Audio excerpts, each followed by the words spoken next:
नमस्कार, जय माता दी दर्शक मित्रों। मैं प्रकाश पंड्या एस्ट्रोशास्त्र परिवार में आपका हार्दिक स्वागत करता हूं। वास्तुशास्त्र के इससे पहले के वीडियोस में हमने ये देखा कि वास्तुदेव का जन्म कब और कैसे हुआ, देवताओं के साथ में वास्तुदेव के क्या संबंध रहे, वास्तुशास्त्र का पृथ्वी पर हमारे घर, मकान, भवन, फैक्ट्री, अलग अलग क्षेत्रों में क्या प्रभाव पड़ता है।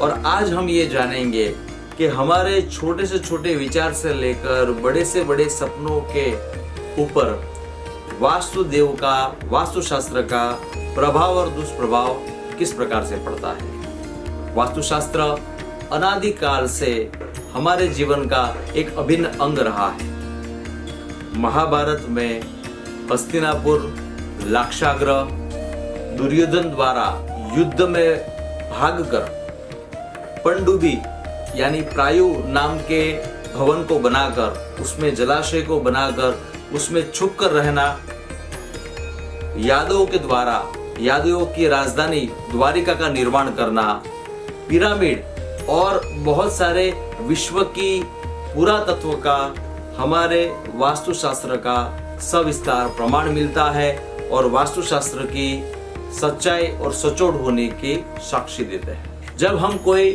ऑफिस या घर लेने के लिए निकलते हैं तो हमारे जीवन की बहुत बड़ी जमा पूंजी उसमें लगा देते हैं। हम ये जरूर देखते हैं कि हमारा घर स्टेशन से कितना दूर है, हाईवे से कितना नजदीक है, बच्चों की स्कूल हमारे घर से कितनी दूरी पे पड़ती है, मार्केट कहाँ पे है, मंदिर कहाँ पे होता है, ये सारी चीजों का हम ध्यान रखते हैं। आर्किटेक्ट इंटीरियर डेकोरेट को बुलाकर हम हमारे घर में सिविल, फर्नीचर, डेकोरेशन, पीओपी और बहुत सारे रंग रोगान से लेकर बहुत सारी सुख साधन सुविधा के लिए हम खर्च करते हैं। हम ये जरूर देखते हैं कि हमारा किचन कैसा लगे, हमारा ड्राइंग रूम कैसा लगे, हमारा बेडरूम कैसा लगे, लेकिन हम ये चीज भूल जाते हैं कि इतने सारे खर्च के बाद, इतने सारे जद्दोजहद के बाद क्या हमें ये पता है कि हमें उस घर में कितने धन की प्राप्ति होगी, हमारा ग्रोथ कितना होगा,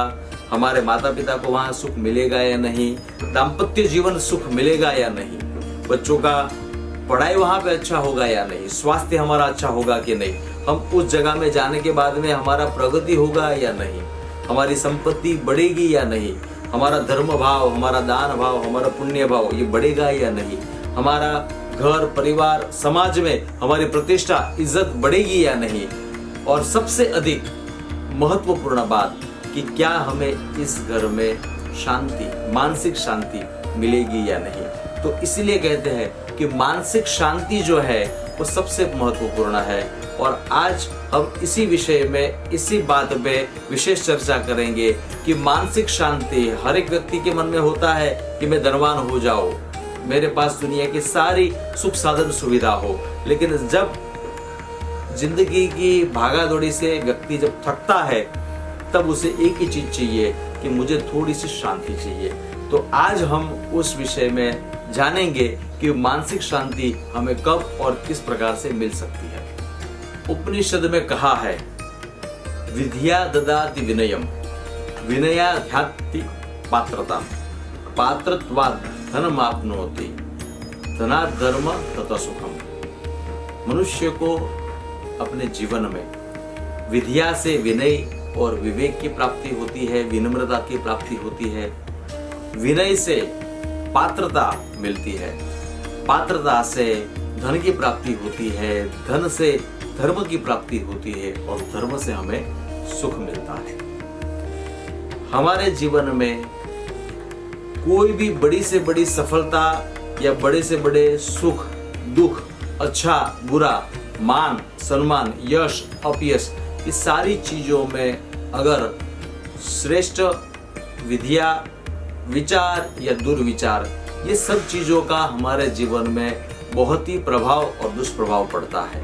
और ये सारे विचार जो है वो विचार को स्थिर करने के लिए हमें ईशान कोण, जो उत्तर और पूर्व के मध्य में जो पड़ता है ईशान कोण, ईशान कोने में हमें भगवान शिव जी का वहाँ पे मस्तक, मन और वास्तुदेव का वहां पे विशेष स्थान बताया गया है। हमारा शरीर और इस ब्रह्मांड पंच तत्वों से बना है, जल, अग्नि, पृथ्वी, वायु और आकाश।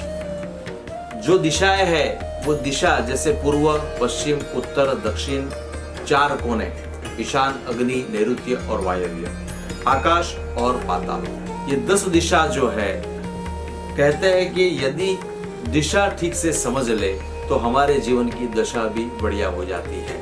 और सभी दिशाओं के अलग अलग एलिमेंट बताए हुए हैं और अलग अलग दिशाओं के स्थान पे सभी अलग अलग देवताओं का प्रभाव भी वहां पे बताया गया है। हमारे घर, ऑफिस, फैक्ट्री, भवन सभी क्षेत्र में नॉर्थ ईस्ट ईशान कोने से एक कॉस्मिक एनर्जी निकलती है जो हमारे जीवन में उत्साह, आनंद और उमंग से भर देती है, जिसे ब्रह्मांड की शक्ति भी कहते हैं और वो हमारे जीवन में हमें सकारात्मक ऊर्जा भी देती है। ईशान कोना जिस जगह में भगवान का वास, परमात्मा की अनुभूति और सकारात्मक ऊर्जा हमें मिलती है, तो हमें हमारे घर, ऑफिस, फैक्ट्री का ये क्षेत्र सबसे सुंदर रखना चाहिए।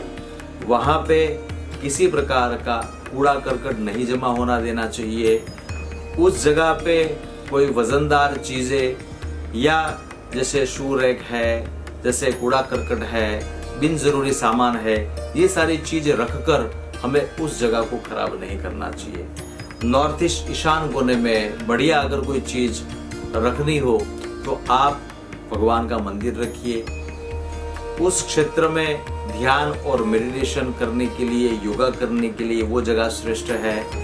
बन सके उतना ईशान कोना जो है वो रिक्त या खाली रखिए। बच्चों का स्टडी टेबल वहां पे रखिए और विशेष उस जगह में सही निर्णय लेने का जगह भी उस क्षेत्र को आप बना सकते हैं। तो आइए हम जानते हैं कि ईशान कोना जो सबसे श्रेष्ठ कोना कहा गया है, वहां पे क्या रखना चाहिए। ईशान कोना में मंदिर रखना चाहिए।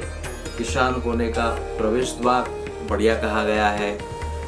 ध्यान, योगा, मेडिटेशन, निर्णय लेने की जगह, गार्डन और ड्राइंग रूम उस दिशा में बढ़िया है।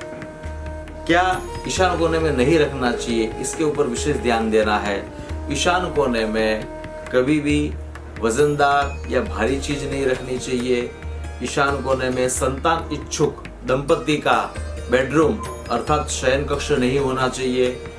ईशान कोने में सेप्टिक टैंक, किचन ये नहीं रहना चाहिए।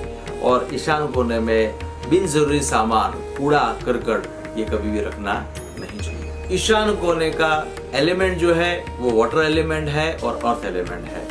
और इस दिशा के बेडरूम का रंग या ड्राइंग रूम का रंग जो है वो हरा श्रेष्ठ माना गया है।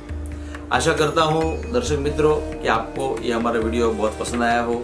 यदि आपको ये वीडियो पसंद आया हो तो हमारे चैनल को लाइक कीजिए, दोस्तों और परिवारों में शेयर कीजिए और हमारे चैनल एस्ट्रो शास्त्रों को सब्सक्राइब करना ना भूलें। नमस्कार, जय माता दी।